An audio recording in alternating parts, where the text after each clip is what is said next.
Hey traders, David Frost, My Strategic Forecast. You're here for another episode of Common Sense Market Analysis. Today is Wednesday, October 21, 2020. We're looking at a daily chart of the SPY or Spider, which is the proxy for the S&P 500. What do we have on the docket today?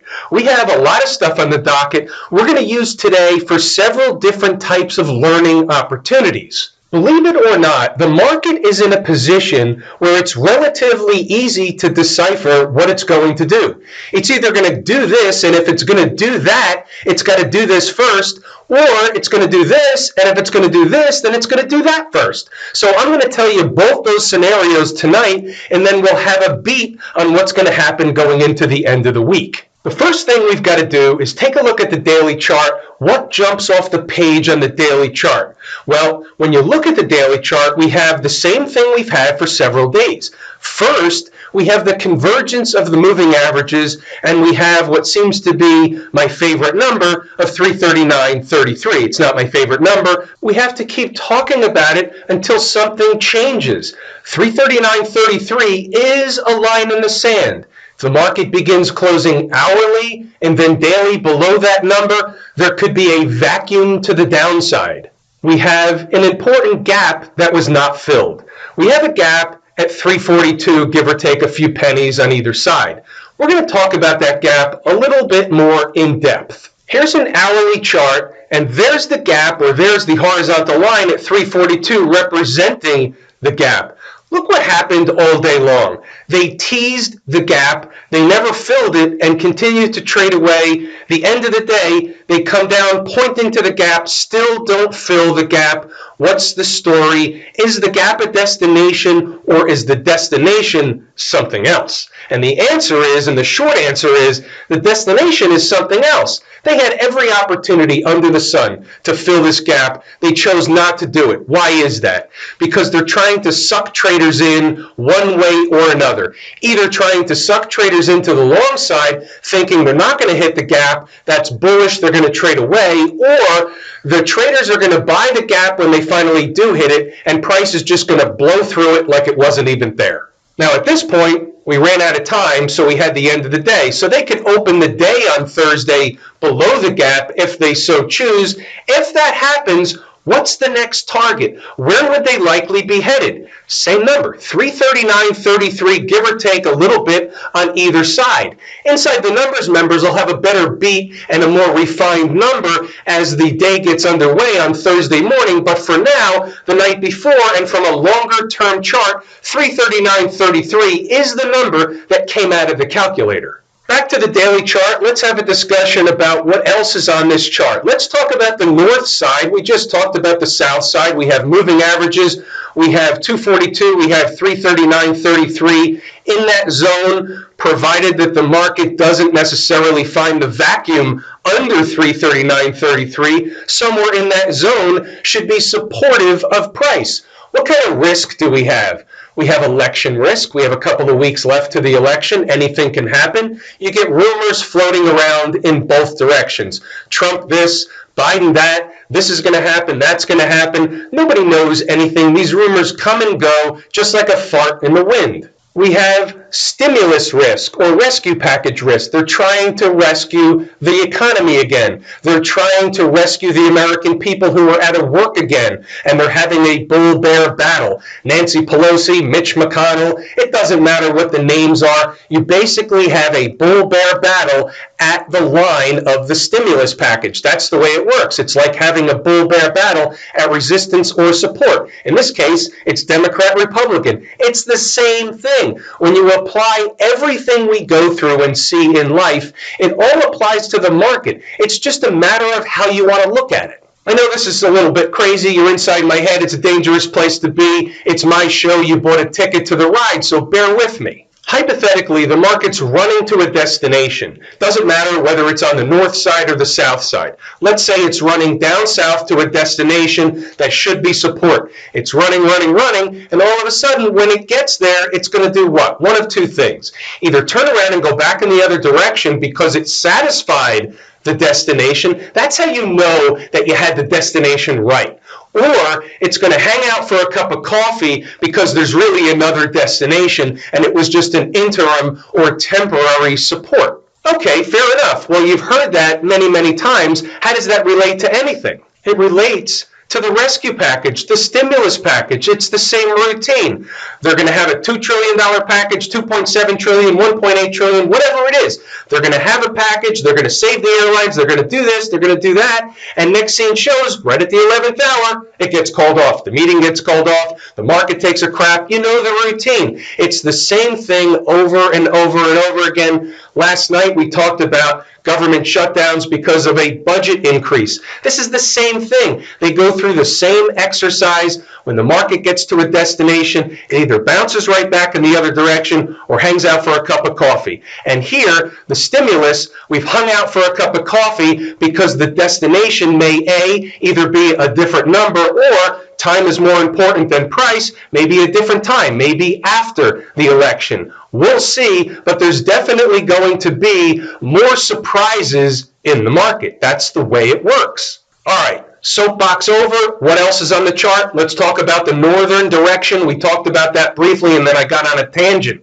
You have a big breakdown candle from the other day. This is from the 19th, which was Monday, and until and unless they can get above and close hourly first and then daily above the high of that breakdown candle, 349.33. So we're basically saying that until and unless the market can get back to the big fat round number of 3,500 or 350 in the S&P, then essentially there's no dice, and that lower prices would be in the offing again until and unless they went back above the big fat round number. In between or in the middle of the breakdown candle, it's just intraday stuff. There's nothing to do other than play the intraday ranges, the intraday support and resistance, but from a larger picture perspective, from a swing trading perspective, from a portfolio perspective, from a what's going to happen next week perspective, right now they've began to put in a bearish, flaggish kind of pattern, but it's only 2 days old, 3 days old if you count the big breakdown candle from Monday, so it needs more time to develop. They can certainly make another effort to climb up the breakdown candle toward the top. We know that because markets love to do that. They tried it yesterday. They didn't quite get to the top. Maybe that was it. Maybe it wasn't. We don't know. But here's the schematic. The schematic is until and unless they get above 350, and I'm rounding obviously, but the high of the breakdown candle, then it's no dice and the market is absolutely pointed lower. On the daily chart, you're above all the moving averages. The trend is up. The trend is your friend until it's over. There's nothing technically wrong with the daily chart. But what happens when we look at other charts? Do we see a different picture emerging? Let's have a discussion on the 240 chart. First off, you're below the 20-period moving average. That's not a death sentence by any means. You're above 3 out of the 4 moving averages that I like to follow. Here's your bearish flaggish pattern. It looks slightly different on a 240 chart because the candles are different. They're from a different chart. We also have something else going on that we've discussed many, many times. Might as well bring it up again. We have a high. Remember, the market was going to run up to sometime in the beginning of September. Well, we didn't know that in advance, but it was going to run up to some point. Turned out to be the beginning of September, and it was going to either pull back and then make another attempt at a new high, come up short, make a new high either way, but at some point, and this is where we get to where are we now, we'll get to that in a few moments, then the market would ultimately go down again, and it would actually go down and it would break this low, go lower, yada, yada, yada. We'll talk more about that when the game is on. So all that being said, where are we now? Well, let's take a look. So the market runs up to make that high, turns out the beginning of September, pulls back. We had the pullback, right? We said this, then we said this. Now we went back up. So we did this part. Are we going to make a lower high, a truncated high, or do we surpass the old highs, make a new high, a higher high, and then go back down? So here's where we are. We started back down, but that doesn't mean anything right now. We didn't start back down like this. We started back down, but just because we started back down doesn't mean that the market can't go back and forth, and pop up to make a new high. We're still very close when you put everything in perspective to the all-time high. So it's not set in stone right now anyway, either way you look at it. We have a lower high for now, but that doesn't mean it's a set in stone lower high. A lot can happen. We have an election. We have obviously the stimulus/rescue package we talked about. We have end of the year stuff coming up. We're in earnings season right now, so we have all the recipe, all the reasons, all the ingredients, I should say, for volatility. How about a 120 chart? What do we see on this chart? Well, on this chart, we're going to focus on this breakdown candle. The high is 345.93. We'll call it 346. You can see here they got above it and closed above it one time on this chart, and every time after that they failed. So this is considered, at least from where I sit in my book, a failed attempt at getting above the breakdown candle high. As a result, what are they doing? They have another, and this is the same one, I say another just because we're looking at a different chart, but they have the same or another bearish, flaggish kind of thing going on, right? Flag pattern, it's a wedge formation. Any way you want to look at it, anything you want to call it, the result should be in an ensuing move or a continuation move to the downside. Now, if we want to take a page out of the course at Lazy E-mini Trader and talk about market symmetry, then we can begin to identify what a downside target might look like. Maybe it looks, at least on this chart, a little bit lower than 339. That's certainly could be possible. And by the way, how much lower do you ask? Well, if market symmetry plays a role, you're looking at right around 338, give or take. So it's not that much lower, but also notice what comes in right around 338. You have a 100 period moving average, and by the way, you have another gap down here, 336.12. 336 is a little bit of a stretch from the market symmetry conversation, then it becomes unsymmetrical. However, the 100 period moving average seems to be what I like to call a direct hit. Where do you learn about all that stuff? In the course, Lazy E-mini Trader. You learn why time is more important than price, market symmetry, pivots, all that stuff. How to use them to your advantage, what's the market really telling you. What you really learn is how to read the tape. How about inside the numbers? What's going on inside the numbers today? The market went back and forth. It really traded in a range. But let's see what happened inside the numbers. It's hump day, wake up to a market that's been up, down, and all around since yesterday's closing bell. Remember yesterday we talked about the fact that the market did the thing down at the gap in the after market or after hours session, but yet again today they still never did it during the regular hours. It's a little bit ominous. They've hovered over it. They've made several attempts. Really the market is telling you it's going lower. Let's see what else we got as the morning starts to mature and go along. How about the early thoughts? We're waiting on 342. Obviously, we're going to talk about that right out of the gate. That's the obvious number. They don't hit the obvious number today, but that was the obvious number. And right out of the gate, before the opening bell, I'm saying they should do the same thing during the regular hours. They didn't do it, but they should have done it. And when I say they should have done it, what that tells me is when they don't do it, they're not doing the normal. They're not doing the traditional normal thing where the market runs to a destination that seems obvious, trades away, and goes on from there. The fact that they're not doing it, it's what's the market not doing that can actually tell us something? And that's why I say the gap is really off the table. I've got this thing going down to lower prices. It is what it is. What takes that off the table? A gap up in the morning and they get over the breakdown candle high and the rest is history and we're trading up over the big fat round number. Can that happen? Absolutely. Barring that, barring above 350 or 349 and change, whatever that number was, barring that happening, they're going lower. Then we have the numbers up north. What happens if they start pushing higher after the opening bell? We have 344 and a quarter. We have 345. Should be overhead resistance. You know the routine, right of the vertical today's activity. We're focused on the horizontal line.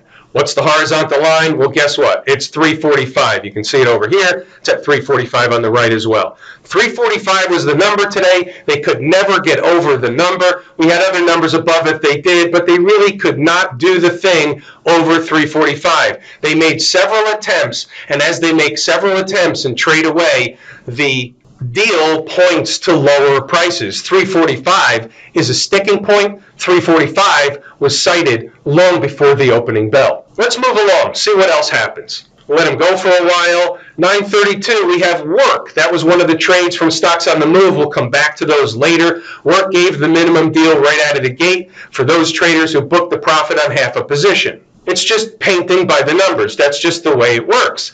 937 at present, 344.25 is the northbound resistance still. 342.67 is yesterday's low and the gateway to the gap at 342. They couldn't do the gap. It's really remarkable. So you show up in uniform, you come prepared, you have the numbers, you have the tools, then let's go to work. Now here we go. Now pay attention to this. This is a good one. Closing short-term 10 and 15-minute candles above 344.25 is the first bull sign of the morning. Now, all of a sudden, the target up north should be 345.50, give or take. If they spike it, 346.50 would be the next major spot. We have another mention of one of the stocks on the move, IRBT. We'll get back to that later. 345.50 to 345.75. Again, pay attention. 9:55 a.m., give or take, is the SPY target. Now, we've already talked about 345.50, stretching it a little bit, giving them that spike opportunity. That zone should be overhead resistance and met with sellers. Traders looking for a short trade, that would be the spot. That's pretty cut and dry, crystal clear. It's wrong with 10 and 15-minute candles closing above 346.90. Now we have an adjustment. 345.50 is where the horizontal line is, and that was the deal. That was your short trade of the morning. They came all the way back down, heading right for the gap, pulled up short, and you know the rest. So therefore, we're moving right along. What's the target on the short for those traders who are in on the short side? At least right out of the chute, it was 345 to 344.75 zone. Below that is a bonus, and you know the way it works. You take something off, and you let the rest ride and see how much you can squeeze out of it. Just like Stocks on the Move, you turn a trade like this into a risk-free, emotionless trade. Moving right along. The rest of the day turned into be somewhat of a chop shop, range-bound market that went back and forth. So what we'll do is we'll scroll up. You can pause the video. I urge you to read the notes. Read the numbers. Go back to the charts and see exactly what happened. See if the numbers are any good. See if the support cited is any good. See if the resistance cited is any good. See if the commentary you can learn something from. Because I guarantee you, if you pay attention to inside the numbers, I write stuff during the day that you can absolutely learn stuff from. Maybe slightly on the bias side, but I think there are words of wisdom buried in here every single day. Moving right along. For example, here's one of those wisdom things. 103. Who's going to get screwed? This is when we're still focused on the gap at 342. Who's going to get screwed and how? So I wanted to just let traders be aware that I'm aware, that they're aware, that we all go through the same thing. So who's going to get screwed? Plan A is, or Group A, I should say, is traders who are going to buy 342 as they're blowing right on through down to at least 341, potentially even lower. We know about 339. That's Group A. Group B, and this is because they've been hovering over the number. They didn't come straight in, but there are plenty of traders that are still willing to buy the gap no matter what happens over the gap. They don't quite maybe understand that it's not the same trade as it once was or would have been. Group B is traders who are not going to take the trade at 342 because they're hovering rather than completing it like it was a destination. Why will these traders get screwed? Because if they don't buy the market at 342, the SPY will have a rip-your-face-off rally away from that price without them. Duh, of course they will. Who does the screwing? The trick, trap, fool, and frustrate crew. You know the rest. Moving right along. And as we get into the end of the day, the market was going back and forth. Go ahead and read the notes. Go ahead and check out the numbers. Go back to the charts and validate the information. Stocks on the move. We had 3 hit their price targets today or objectives. Work was the first, IRBT was the second, and run was the third. Here's a chart, a 5-minute chart of work. This is Slack Technologies. Slack is a messaging piece of software tool that mainly businesses are using. Net, who cares what they do? We're looking at a stock that was $30.82 on close yesterday. The number that we had cited pre-market long before the opening bell was $28.63.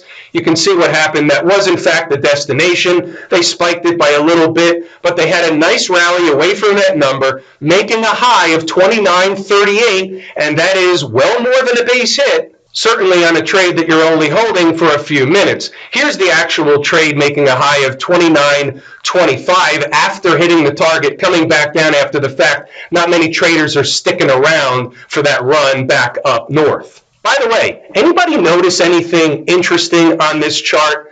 So the first 5-minute candle of the day opens here, goes down to the number, and creates a breakdown candle. Now, you have a big gap down, I get all that, but you still have a breakdown candle. And what happened?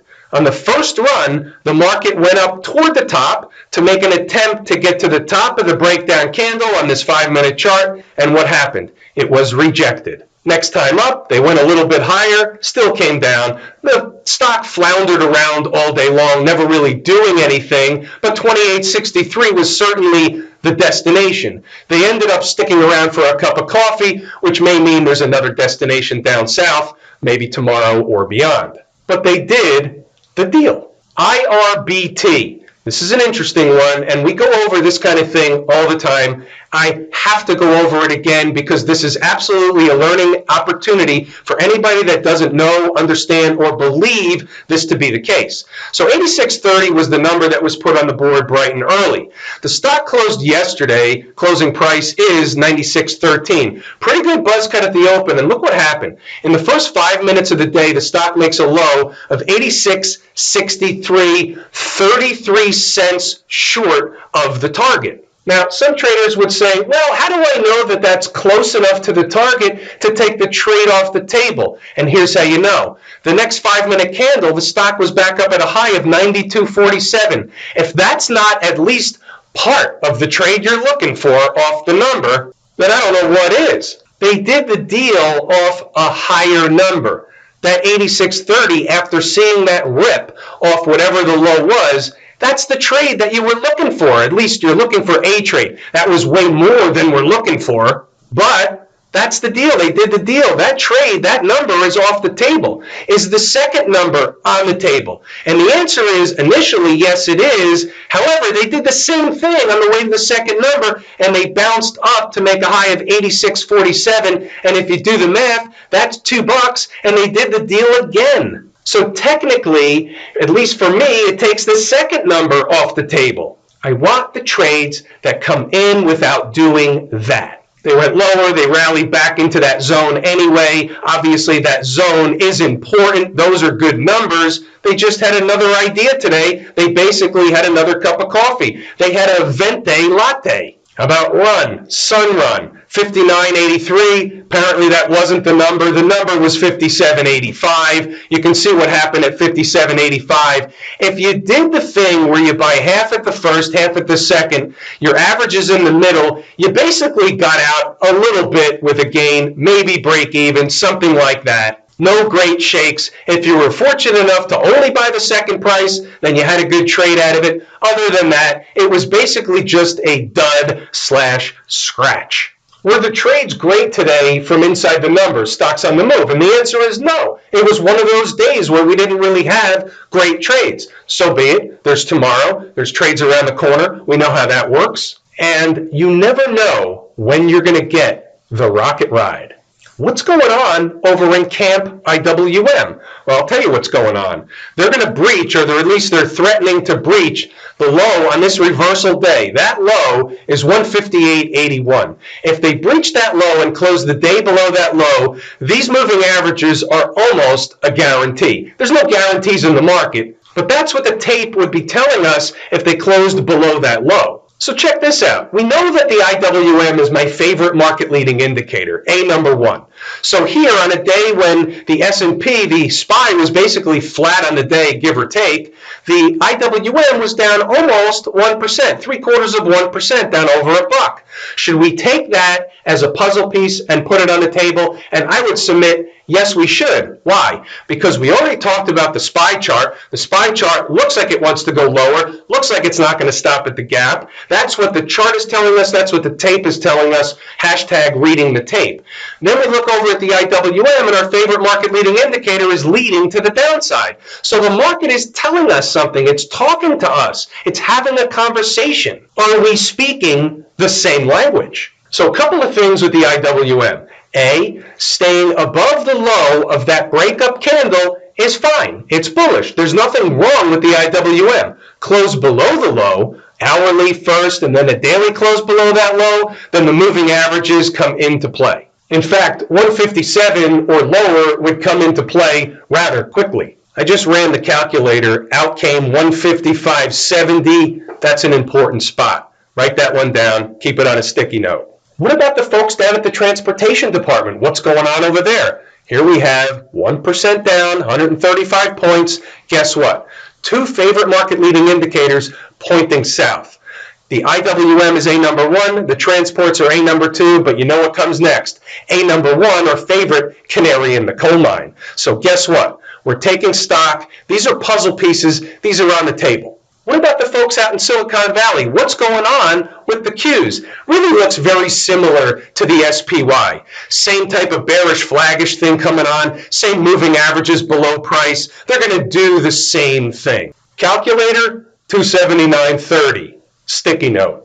You know that situation that I talk about from Stocks on the Move when I have two prices and I can make an equal case that the market can go to either price, so we have both?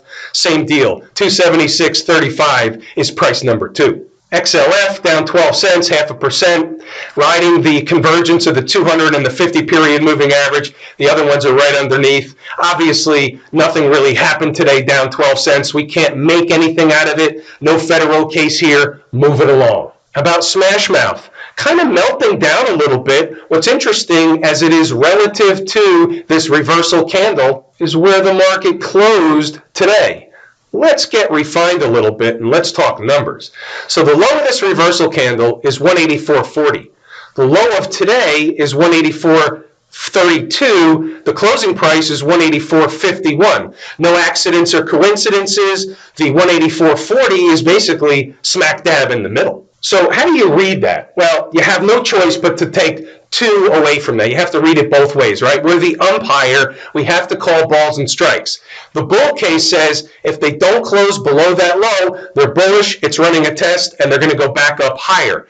The bear case says that if they close below and we start with hourly and then daily, then they're going to go a lot lower from that low. So we have to wait and see. It's a wait and see situation. We can't know in advance. We can't anticipate. We can't project. We have to take the market at face value, and when it gives us something juicy, it does. When it doesn't, we wait. That's the thing that most traders can't do. They don't have any patience. They can't wait. They end up jumping in a position because they get FOMO. They don't want to miss the run, yet they don't realize they're jumping in a position on the wrong side. Have I told you how much I appreciate each and every one of you, and that without you, these videos are not possible? That is true and accurate information.